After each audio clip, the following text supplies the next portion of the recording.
literalidade intrigante. Veja Hebreus 7, versículo 9, aspas. De Abraão até Levi, que recebe dízimos, pagou dízimos.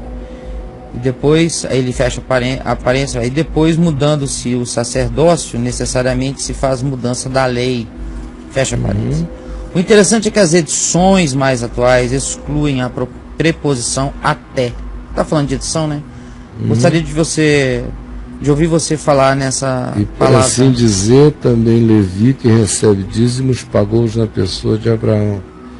Porque onde é que ele reclama das edições mais modernas? Onde você podia reler, Braulio? O interessante é que as edições mais atuais excluem a preposição até. De que verso? Do verso 9? É de Abraão até Levi, que recebe dízimos, pagou dízimos. Ele pode ter escrito errado aqui. Que fixa um limite para o dízimo e depois, intencionalmente, é retirado de versões modernas. Não, ele não fica, não é aí que se fixa limite, nem se fixou limite. O foco dele é a história do dízimo. Não se fixou limite para o dízimo, de modo nenhum.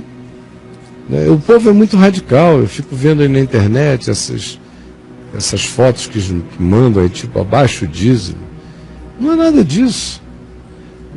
Porque esse povo aqui que usa São Malaquias, são os devotos de São Malaquias 3, só fala em dízimo e manda todo mundo para o inferno, e diz que vai soltar o devorador e tudo mais em cima das pessoas, sem entenderem nada de Malaquias, nem do contexto histórico, nem de por que o Malaquias estava dizendo aquilo, não sabe nada.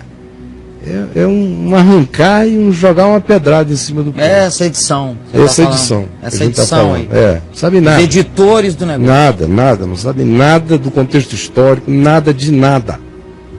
Só arrancam e jogam na cabeça do povo aqui, em qualquer lugar.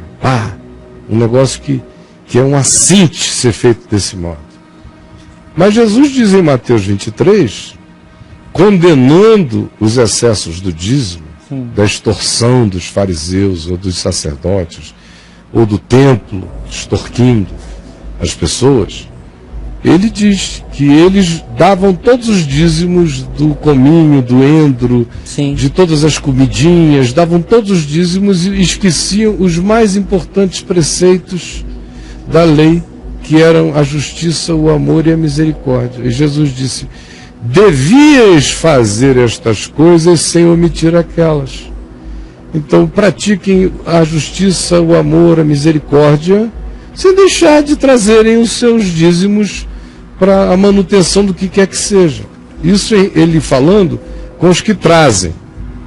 Não traga por barganha, porque Deus se agrada mesmo é de misericórdia, não é de sacrifício. Agora, quando trouxer, traga nesse espírito, como Paulo disse, Deus ama quem dá com alegria, com espontaneidade. Mas não se está fazendo uma abolição de nada. Se está fazendo a abolição do dízimo apenas em qualquer que fosse a perspectiva que ele nunca teve em Israel, exceto depois de Herodes o Grande, quando o pagamento do dízimo passou a ser um imposto para o templo, porque antes daquilo ali o povo levava o que podia, levava o que tinha, para o sustento dos sacerdotes da tribo de Levi, que se alimentava do dízimo das outras 11 tribos, e dos sacerdotes, que recebiam a melhor parte, os que estavam lá ministrando o dia inteiro no altar, comiam as melhores coisas. Pois bem, isso tudo acabou na medida em que o templo acabou, na medida em que não tem mais levita, porque não tem mais o sacrifício a oferecer. Esse negócio aí do meio evangélico de ressuscitarem os levitas é uma heresia de meninos idiotas. Os levitas acabaram, nós somos de Jesus, que é a segunda ordem de Melquisedeque, nós não temos nada a ver com a ordem levítica dos bodes e dos touros, isso morreu. Todo homem hoje é um adorador de Deus, não é um grupinho selecionado, isso tudo acabou. O livro de Hebreus diz, olha, ficou para trás, ficou para trás, ficou para trás, ficou para trás, morreu, era sombra.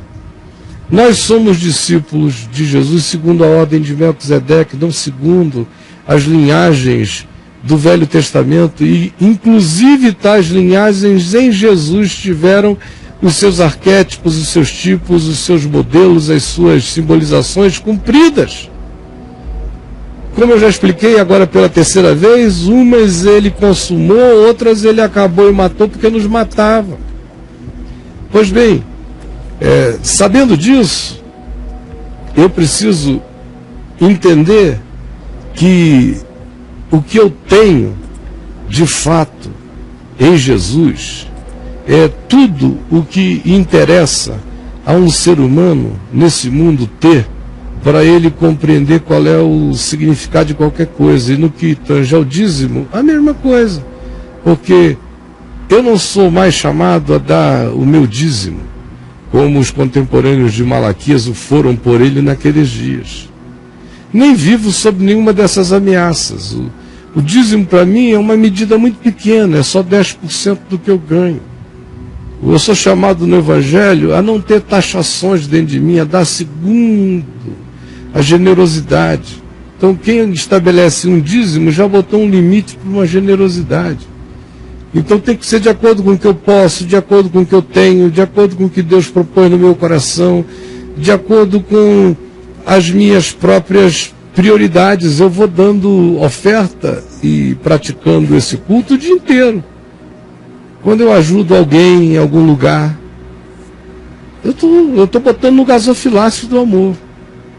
Quando eu socorro um parente que está numa necessidade, eu estou botando no gasofilácio do amor. Quando eu invisto numa causa de pobres e necessitados, eu estou botando no gasofilácio do amor. Quando eu socorro um amigo que está em apuros ou doente, eu botei no gasofilácio do amor.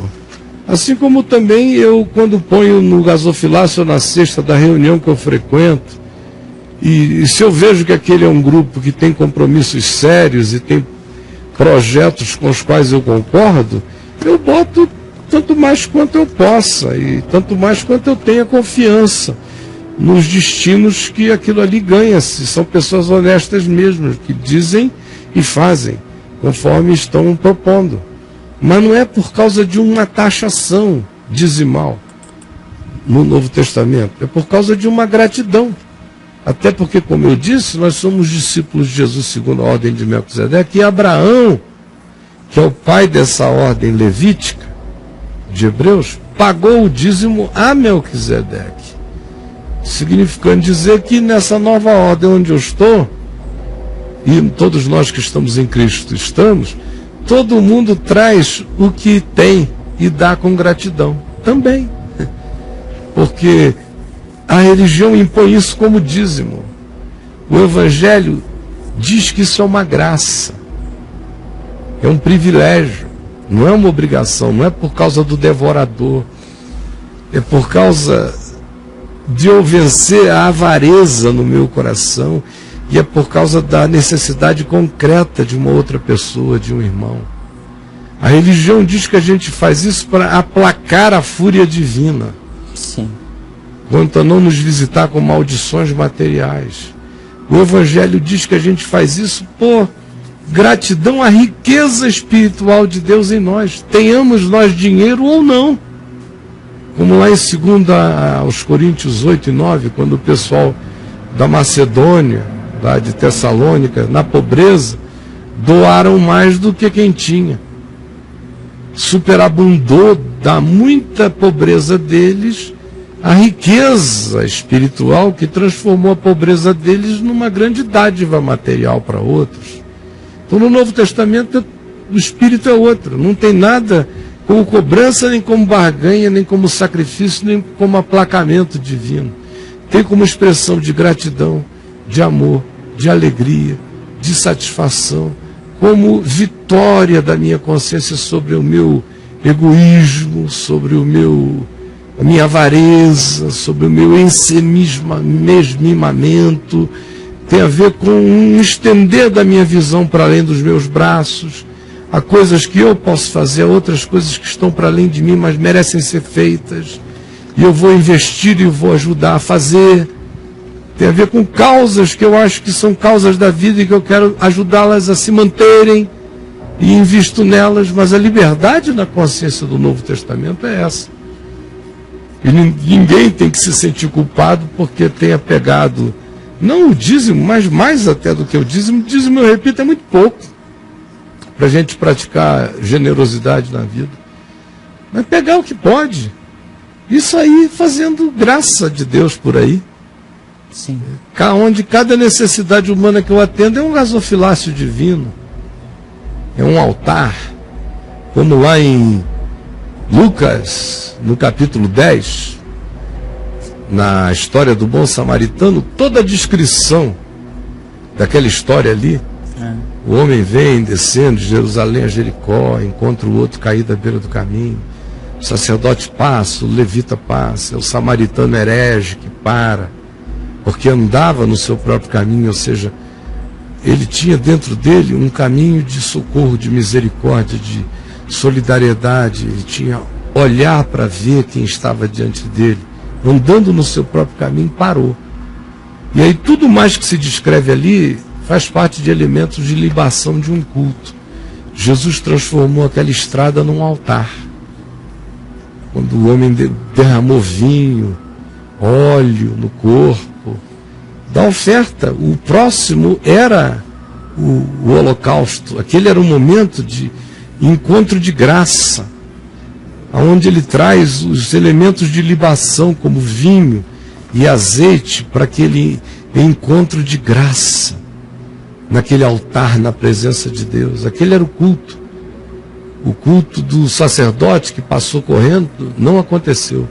O culto do levita que passou atrás do sacerdote não aconteceu. O culto do samaritano que andava no seu caminho, que era um caminho de graça e amor, e parou, esse culto aconteceu na estrada. Culto, dízimo faz parte de culto, doar faz parte de culto. Cultuar é o viver. A gente tem que chegar àquele ponto em que a vida inteira é um culto, e o culto todo é a vida. Porque são esses os que o Pai procura para ser os adoradores, porque são apenas esses que não têm dicotomia entre vida com Deus e vida na vida, vida no mundo, mas que vivem a vida de Deus no todo da existência. São esses os únicos que já se tornaram adoradores do Pai. Não são os que têm hora marcada para ir cantar, os que têm hora marcada para ir ensaiar. Não, são aqueles que não ensaiam. São aqueles que são o dia inteiro aquilo que são diante de Deus e diante dos homens. Esses são os verdadeiros adoradores. Esses são os que adoram a Deus em espírito e em verdade. Eu volto com você daqui a um pouquinho mais, tá bom, Braulio? Beleza, cara. Tamo aí. Tchau.